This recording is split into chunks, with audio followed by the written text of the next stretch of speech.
ತಾಲೂಕು ಈ ಕಡೆ ಅಂದ್ರೆ ಕಲಘಟಗಿ ವ್ಯಾಪ್ತಿ ಹೋಗ್ತಕ್ಕಂಥ ಒಂದು ರೂಟಲ್ಲಿ ಚಿಕ್ಕಸುಳಿಕೆ ಅಂತ ಗ್ರಾಮ ಇದೆ. ಅಂದರೆ ಅದು ನಿಮ್ಗೆ ಗೊತ್ತಿದೆ, ಖ್ಯಾತ ಹಾಸ್ಯ ಕಲಾವಿದರು ದುರ್ಗಪ್ಪ ಕಂಬಳಿ ಅಂತ ಹೇಳ್ಬಿಟ್ಟು. ಅಂದರೆ ನಾವು ಹಾಸ್ಯವಾಗಿ ಕಲಾವಿದ್ರ ಅಂದ ತಕ್ಷಣ ಅವರು ಏನು ಚೆನ್ನಾಗಿರ್ತಾರ, ತುಂಬ ಒಳ್ಳೆ ಚೆನ್ನಾಗಿರ್ಬೋದು ಅಂತ ನಾವು ಏನು ಊಹಿಸ್ತೀವಲ್ಲ. ಬಟ್ ಆ ಒಂದು ಊಹೆಗೆ ನಾವು ತಪ್ಪನ್ನು ನಾವು ಕೊಡಬೇಕಾಗುತ್ತೆ. ಯಾಕಂತ ಹೇಳಿದ್ರೆ ಕಲಾವಿದರಿಗೆ ಅವ್ರದ್ದಾಗಿರ್ತಕ್ಕಂಥ ಒಂದು ವೈಯಕ್ತಿಕವಾಗಿರ್ತಕ್ಕಂಥ ಒಂದು ಪ್ರಾಬ್ಲಮ್ಸ್ಗಳಾಗಿರಲಿ, ಅವರ ಜೀವನದ ಒಂದಿಷ್ಟು ಬೇರೆ ಬೇರೆ ವಿಚಾರಗಳನ್ನು ಸಿಗ್ತಾ ಹೋಗ್ತವೆ. ಬಟ್ ಆ ವಿಚಾರ ಬಂದಾಗ ದುರ್ಗಪ್ಪ ಅವರು ಕೂಡ ಭಾಳ ಅಂದರೆ ಭಾಳ ಒಂದು ನೋವಿಗೆ ಅಥವಾ ತಮ್ಮ ಒಂದು ಕೌಟುಂಬಿಕ ಜೀವನಕ್ಕೂ ಕೂಡ ಭಾಳ ಕಲಾವಿದರಾಗಿ ಮಾತ್ರ ಜನರಿಗೆ ನಗಿಸ್ತಕ್ಕಂಥ ಪ್ರಯತ್ನ ಮಾಡ್ತಾರೆ. ಅದ್ರ ಜೊತೆಗೇ ಅವರ ಒಂದು ಜೀವನ, ಅವರ ಒಂದು ಕುಟುಂಬ, ಅವರ ಒಂದು ವೈಯಕ್ತಿಕ ಜೀವನ ಭಾಳ ಅಂದರೆ ಭಾಳ ಒಂದು ಸ್ವಲ್ಪ ಸ್ಥಗಿತವಾಗಿರ್ತಕ್ಕಂಥದ್ದು. ನೋಡ್ತಾ ಇದ್ದೀರಿ ನಿಮ್ಮ ಕಡೆ ಶಾಪ್ ಕಾಣಿಸ್ತದೆ. ಅವರು ಒಂದು ಸಣ್ಣದ ಒಂದು ಟೀ ಶಾಪ್ ಇಟ್ಕೊಂಡು, ಅಂದರೆ ಸಣ್ಣ ಒಂದು ಹೋಟ್ಲ್ ಇಟ್ಕೊಂಡು ಜೀವನ ನಡೆಸ್ಕೊಂತ ತಮ್ಮ ಒಂದು ಕಲೆಯನ್ನು ಜನರಿಗೆ ವ್ಯಕ್ತಪಡಿಸ್ತಾ ಹೋಗ್ತಾ ಇದ್ದಾರೆ. ನಾವು ಇವಾಗ ಮನೆಗೆ ಹೋಗಿ ಬಂದ್ವಿ. ಅಂದರೆ ಮನೆ ಸ್ವಲ್ಪ ಸ್ಥಗಿತವಾಗಿದೆ, ಅಂದರೆ ಕೆಟ್ಟೋಗಿರುವಂಥದ್ದು. ಅದನ್ನು ಬೀಳ್ಸ್ಕೊಂಡ್ಬಿಟ್ಟು ಅದರ ನಂತರ ಬೇರೆ ಮನೆಯನ್ನು ಮಾಡಿಸ್ಕೊಳ್ತಾ ಇದ್ದಾರೆ. ನಾವು ಅಲ್ಲಿ ಕೂಡ ಹೋಗ್ತೀನಿ, ತೋರಿಸ್ತೀನಿ ಯಾವ ರೀತಿ ದುರ್ಗಪ್ಪರ ಬದುಕು ಭಾವನೆ ಯಾವ ಥರ ಇದೆ ಅಂತಕ್ಕಂಥದ್ದನ್ನು ನಿಮಗೆ ಹೇಳ್ತಾ ಹೋಗ್ತೀನಿ.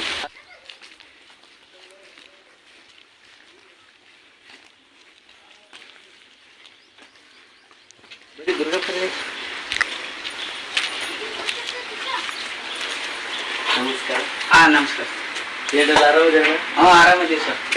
ಏನು ಹೇಳ್ತಿದ್ದಾರೆ, ಕೆಲಸ ಏನು ಮಾಡ್ತಾಯಿದ್ರಿ? ಏನಿಲ್ಲ, ನಿಮ್ಮ ಒಂದು ಸ್ಪೆಷಲ್ ಜೀವನದ ಬಗ್ಗೆ ನಾವು ಕೂಡ ನಿಂತ್ಕೊಂಡಿದ್ವಿ.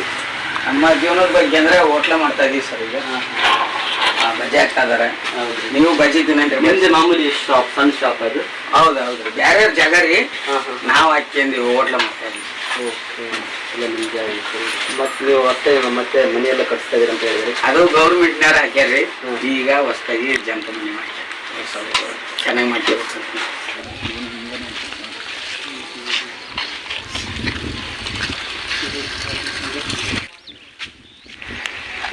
ಹಳೆ ಮನೆ ಬೇಕಾಗಿ ಆಗಿಂದ ಅಚ್ಚಕ್ಕ ಒಂದು ಹಳೆ ಮನೆ ನಾವೆಲ್ಲರೂ ಕಲ್ತಿದ್ದಾಗ ಒಂದು ಜಂಟ ಮನೆ ಇತ್ತು ಸರ್. ಆಮ್ಯಾಗ ನಾವೆಲ್ಲರೂ ಬೇರೆ ಆದೀವಿ, 4 ಮಂದಿ ಅಣ್ಣ ತಮ್ಮ ನಾವು. ಬೇರೆ ಆದಾಗ ಅವ್ರಿಗೆ ಅಚ್ಚಕ್ಕೆ ಬಂತು. ನನಗೆ ಇಲ್ಲೊಂದು ಜಾಗ ಬಂದತ್ತು ರೀ. ಜಾಗ ಬಂದಾಗ ಅಲ್ಲಿ ಒಂದು ಗುಡಿಸಲಿ ಒಳಗಿದ್ವಿ.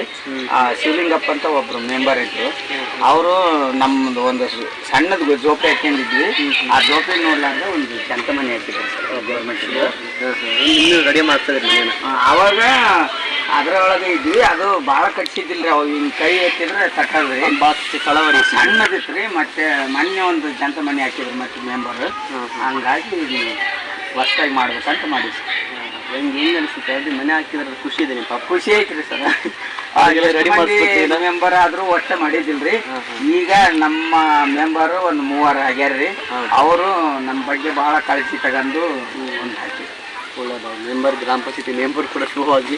ಯಾಕಂತ ಹೇಳಿದ್ರೆ ದುರ್ಗಪ್ಪ ಕಲಾವಿದರು ಪಾಪ ಭಾಳ, ಯಾಕಂದರೆ ಒಬ್ಬ ಕುರಿ ಕಾಯಿರ್ತಕ್ಕಂಥ ಒಬ್ಬ ಕುರುಬ ಆಗಿರ್ತಕ್ಕಂಥ ವ್ಯಕ್ತಿ ಹಂತವಾಗಿ ಕಲೆಯನ್ನು ನೆಚ್ಕೊಂಡು ಕಲೆಯನ್ನೇ ನನಗೆ ದೇವರು ಅನ್ನುವ ರೀತಿಯ ಪಾಪ ಅದರಿಂದನೇ ಒಂದು ಜೀವನ ಸಾಗಿಸ್ತಾ ಇದ್ದಾರೆ. ನೋಡಿದ್ರಲ್ಲ ಯಾವ ಥರ ಒಂದು ಹೋಟ್ಲ್ ಇಟ್ಕೊಂಡು ಮನೆ ಯಾವ ಥರ ಇರುತ್ತೆ. ಅದ್ರ ಜೊತೆಗೆ 4 ಜನ ಮಕ್ಕಳು. ನಿಮಗೆ 4 ಜನ ರೀ. 9 ಗಂಡು ಮಗ, 3 ಹೆಣ್ಮಕ್ಳು.